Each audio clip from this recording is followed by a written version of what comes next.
Welcome to the 37th week of this year's In Times Like These recap. Now let's get into this. Starting with Vivian Jones, who asks her lover Pacho Torres about the vigil, and he admits he's still struggling to accept his younger sister Ulyss's passing, especially dreading the upcoming funeral. Vivian tries to reassure him, reminding him he has family and her for support. However, Pacho reveals he doesn't expect her at the funeral because the Russos, especially Clarice and Ben, would question her presence. Despite Vivian's insistence she could handle it, Pacho refuses to risk it. He also shares concerns about Isidore taking advantage of Isabel's vulnerability. Pacho expresses his regret that Vivian's plan to distract Isidore is tied to his sister's death, but he believes Isidore deserves to lose his family's company for exploiting Isabel's pain. At Theodosius's palace, Isabel Torres is surprised by a visit from Clarice Russo, who offers condolences instead of condemnation.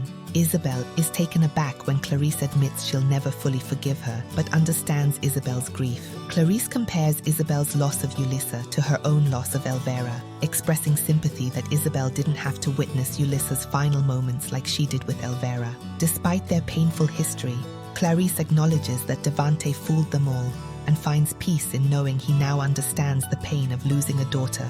The Dorvals visit JJ in the hospital as he recovers, and though he mentions his head feels strange, they encourage him to take things slow.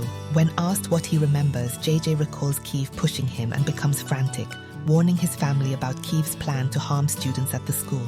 They try to calm him, explaining that Kiev is in custody, but JJ insists on knowing if Kiev's plan succeeded. Eventually, Jeremiah and Shelley reveal that Kiev did bring a gun to the school, injuring Max and taking Ulysses' life.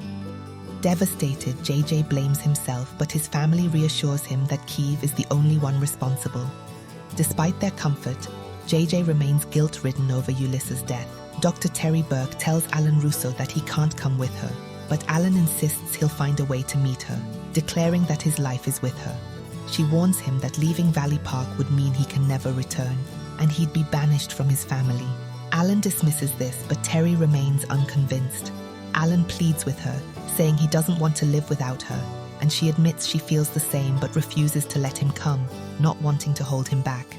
She reminds him of his future with Russo Jewelers and his lost inheritance, but Alan claims he doesn't care. Terry insists he has a life ahead of him, unlike the one she wasted with Finnegan. She reveals she'll go into hiding, distancing herself from Kiev, but laments she can never erase being his mother. Alan sorrowfully asks if he'll ever see her again. Terry somberly tells Alan this is their last goodbye. Alan, unsure of life without her, is reassured by Terry that he'll be okay and will eventually find someone special. Though Alan insists no one will compare to her, Terry agrees, thanking him for their summer together and for showing her what real love is.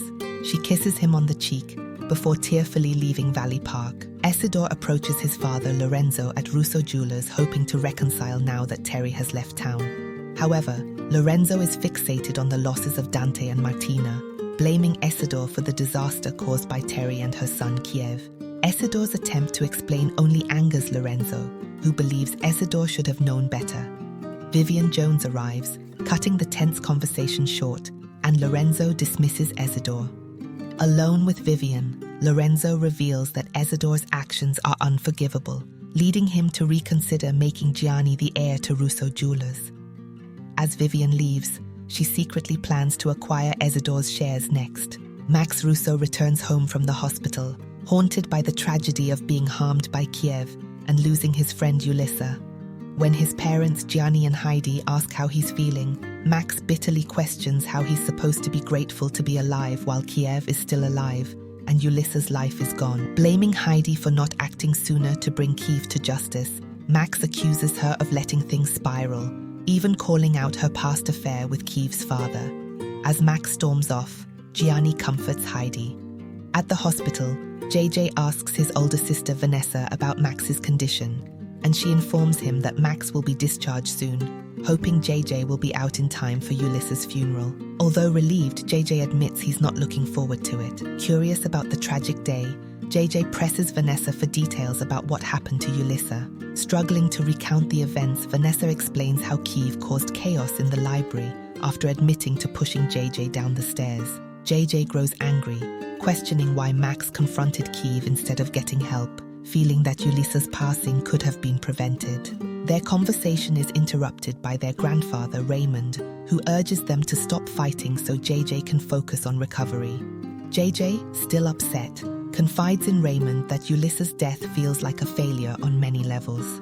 Alan arrives at Theodosius's palace where his mother, Harley Drake, asks him to find out from Terry where Finnegan is. Confused, Alan questions why Terry would tell him anything, noting that if she listened to him, she would have let him leave Valley Park with her. Surprised by his willingness to leave, Harley is disheartened, and the two exchange tense words about Harley leaving town after losing custody. When Alan suggests Finnegan might not be worth saving, Harley insists that Finnegan is also a victim, but Alan believes Finnegan deserves his fate for enabling Kiev's actions. As Harley pleads for help, Alan points out her lack of concern over his own heartbreak, then walks away. Yvette Mitchell shocks her mother, Wanda, by revealing she won't attend Ulissa's funeral, reminding her that they weren't friends. Wanda struggles with Yvette's decision, but Yvette insists she doesn't need to honor someone who disliked her. When Udell enters, Yvette asks if she has to go, and he says it's not required. After Yvette leaves, Wanda confronts Udell, worrying that Yvette is avoiding the funeral for the wrong reasons. Udell, grateful Yvette survived the school tragedy, believes forcing her could push her into reckless behavior. But Wanda fears they can't protect Yvette from facing her trauma forever. Lorenzo asks his wife Clarice if she's sure about attending Ulissa's funeral, and Clarice insists she should go since she and Isabel have made amends. Isidore, surprised, questions how his mother could face Isabel after months of mistreatment. Clarice explains that while she and Isabel aren't friends, they now share the unfortunate bond of losing their youngest daughters. Isidore worries about her presence making things harder for Isabel, but Clarice reassures him and leaves. Afterward, Lorenzo scolds Isidore for being hard on Clarice, reminding him that Ulissa's death has reopened painful memories of their daughter Elvira's passing. Isabel informs Harley that she's being kicked out of Theodosius' palace because she defended the person responsible for Ulissa's passing. Harley, confused and sympathetic, argues that she hasn't broken any rules and shouldn't be punished for Kiev's actions. Isabel, frustrated, reminds Harley that she was involved with Kiev's father, who failed to control his son.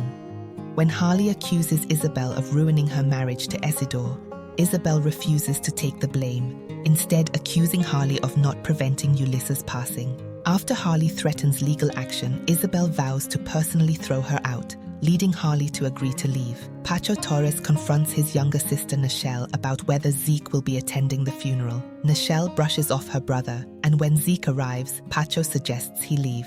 Nichelle insists on speaking with Zeke alone, and he asks if she wants him to stay away from Ulissa's funeral. Nichelle questions if he's axing because Ulissa didn't like him. Zeke assures her he's not looking for excuses and wants to support her through this difficult time. Touched by his persistence despite her distancing herself, Nichelle admits she's not ready to say goodbye, and Zeke promises to stay by her side. Isabel dreams about the day she gave birth to Ulissa, only for her ex-husband, Devante, to cruelly taunt her about losing their daughter. When Pacho wakes her, she reveals the nightmare's connection to reality. Ulissa's burial is that day. Pacho encourages Isabel to be strong for the family, but Isabel questions if it's about preserving their powerful image in Valley Park. Their tension escalates when Pacho suggests not inviting the Russos to the funeral, angering Isabel. Nichelle enters, disgusted by their arguing, reminding them of the somber occasion, and Isabel apologizes as they prepare for the service. JJ, reflecting on Ulissa's passing, tells his father Jeremiah that he's not ready to say goodbye. Jeremiah sympathizes, recalling how he never got to properly say goodbye to his mother after she lost her life in the 2010 Haiti earthquake. JJ, overwhelmed, struggles with the suddenness of Ulissa's death. Jeremiah encourages him to lean on family and trust God for strength. Meanwhile, Vanessa looks at a photo of Ulissa and confides in her mother Shelley. Though Vanessa is grieving missed future memories, Shelley reminds her to cherish the impact of their short friendship. Vanessa expresses hatred for Kiev, but Shelley urges her to find forgiveness as justice approaches. At the Russo estate, when Max questions if she'll pursue the death penalty, Heidi admits it might be the only fair outcome. Johnny enters, confused by the intense conversation, but Max insists now is the time to discuss justice. After Max leaves, Heidi expresses to Gianni that their son is clearly in pain, and she doesn't know how to help. Ben Russo visits the grave of his late aunt, Elvira Russo, reflecting on the pain of losing another young life to violence. He's surprised when Vivian appears, explaining she came to see her half-sister's grave after Ben's mention of how Ulysses' death reminded him of Elvira. As they share memories, Vivian wonders if she and Elvira would have gotten along. Ben believes Elvira would have loved having a younger sister. He urges Vivian to tell Lorenzo the truth about her identity, warning her not to repeat Elvira's mistakes. After Ben leaves, Vivian apologizes to Elvira for lying, vowing to reveal the truth after she takes over Russo Jewelers. Can't get enough of the crazy world of In Times Like These? Then, treat yourself to a binge watch of In Times Like These. Don't forget to like, comment, share, and subscribe. You're not ready for what's to come, but tune in anyway.